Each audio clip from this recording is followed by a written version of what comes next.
Hello, ഇന്നത്തെ പുതിയൊരു വീഡിയോയിലേക്ക് എല്ലാവർക്കും സ്വാഗതം.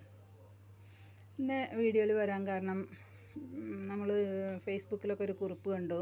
കുറ്റ്യാടിയിലുള്ള ഒരു സ്ത്രീക്ക് അവരുടെ സ്തനത്തിൽ തടിപ്പുണ്ടായിട്ട് ട്രീറ്റ്മെൻറ്റിന് പോയത്. അത് അക്യുപഞ്ചർ ചികിത്സയ്ക്കാണ് അവർ പോയത്. ഇങ്ങനെയൊക്കെ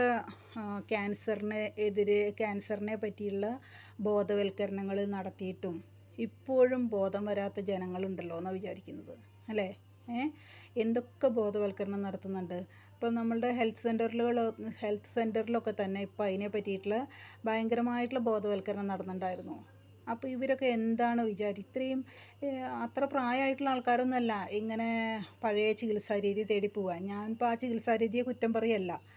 പക്ഷേ സ്ത്രീക്ക് ഭക്ഷണം കൊടുക്കാതെ കണ്ടിടുകയും പിന്നെ അവരെ ശരീരം മെലിഞ്ഞു വന്ന് പിന്നെ കൂടാണ്ട് അവരുടെ ശരീരത്തിൽ നിന്ന് ഇങ്ങനെ പഴുപ്പ് മാതിരിയൊക്കെ പോകുമ്പോൾ ശരീരത്തിലുള്ള പഴുപ്പ് പോവുകയാണത്, മുറിയിലുള്ള പഴുപ്പ് പോവുകയാണ്, അത് നന്നാവാനാണ്, നേരെയാവും എന്നൊക്കെ പറഞ്ഞ് അവരെ പറ്റിക്കുകയും ചെയ്യുന്ന ഇത്തരം കപടമായ ചികിത്സകളിലൊക്കെ ചെന്ന് പെടുമ്പോൾ ഒന്ന് ചിന്തിക്കാനുള്ള ബുദ്ധി മനുഷ്യനില്ലേ? എന്താണിതെന്ന് മനസ്സിലാവണില്ല. എത്രയോ ബോധവൽക്കരണങ്ങൾ നടത്തുന്നു. ബോധവൽക്കരണം ഇവർക്ക് കേൾക്കാഞ്ഞിട്ടാണോ അതോ കേട്ടിട്ടും മനഃപൂർവ്വം അത് അവഗണിക്കുന്നതോ? എന്തായാലും ഒരു ജീവൻ അങ്ങോട്ടോ ഇങ്ങോട്ടോ എന്നുള്ള ഘട്ടത്തിലേക്ക് എത്താനുള്ള ഒരു കണ്ടീഷനിൽ എത്തിച്ചേർന്നു.